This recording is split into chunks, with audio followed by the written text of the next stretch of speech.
Good day, folks. My name is Major Stephen Chledowski. I have served Canada in the Canadian Armed Forces for 20 plus years. I hold a first-class honors degree in political science, and I have held several Army command positions. I have an urgent message for all Canadians. For nearly 2 years, our own elected government officials have been using the bullying tactics of fear, intimidation, coercion, and financial and physical violence against us to gain compliance for certain repeated medical procedures. We tell our children that bullying is wrong. We know it to be so. Yet we allow our leaders to do this to us. They have knowingly and repeatedly violated the highest laws of the land in the Canadian Charter of Rights and Freedoms, as well as other signed international human rights agreements.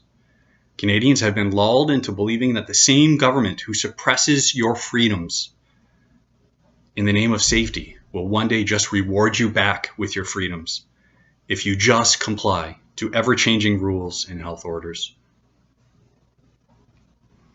That, folks, is the very definition of tyranny, not democracy. Humans are inherently free. Kings and queens and government cronies can't give you your basic human rights. They are naturally yours. They can't be given, they can't be taken. They can only be suppressed.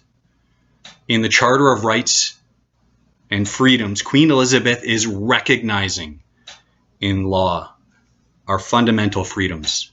The federal and provincial governments of Canada have chosen, through a well-planned and orchestrated set of measures, to trick and fool and scare you, the very people who elected them and pay their salaries, into complying with the suppression of our basic human rights.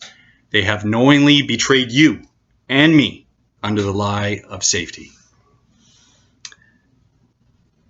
This past Remembrance Day, as I stood in front of the military cenotaph in Fredericton to honor my comrades who gave their lives for others' freedom, I overheard the Premier of New Brunswick, Premier Higgs, and our Member of Parliament, Jenica Atwin, tell members of the public how special it was that these brave members of the military gave their lives for their freedom.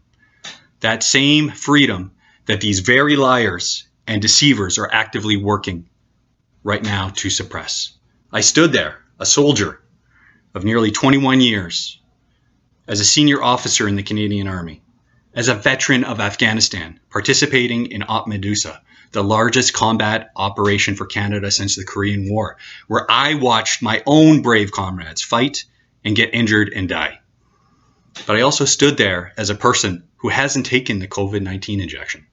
The irony, so even though I serve this country, and it has been an honor to do so, an absolute honor, like many thousands of Canadians who choose body autonomy and pro-choice, I am unable to share in the same privileges now, like eating at a restaurant, going out in public to an event, or even traveling across provinces to see my child.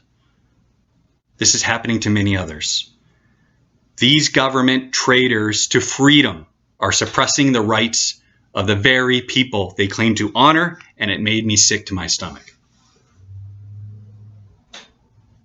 These Canadian governments are now focused on our children with a medical genetic therapy that is now proven by repeated medical journals studies not to prevent COVID infection nor to prevent its transmission to others.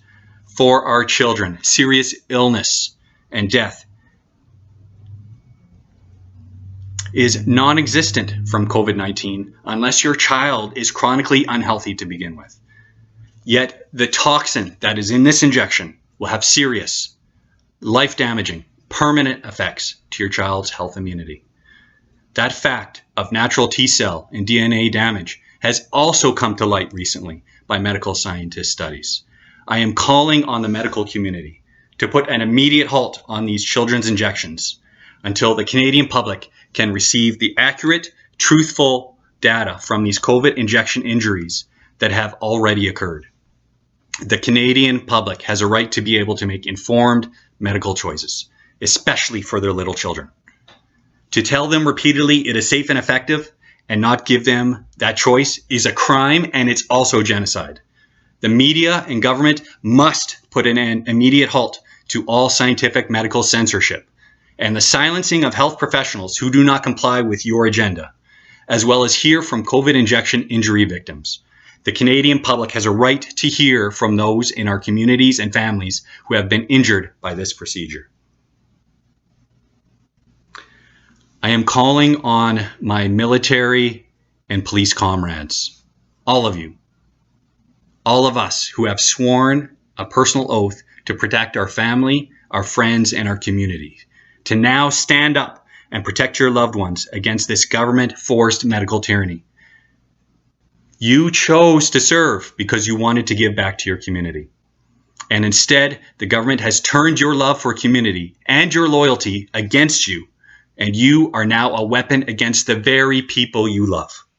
Brothers and sisters, you can't be forever changing indiscriminate government measures which use fear and violence, and also be for your loved ones and for freedom. You have to choose. I am asking you to choose your family and your community. This is why you serve.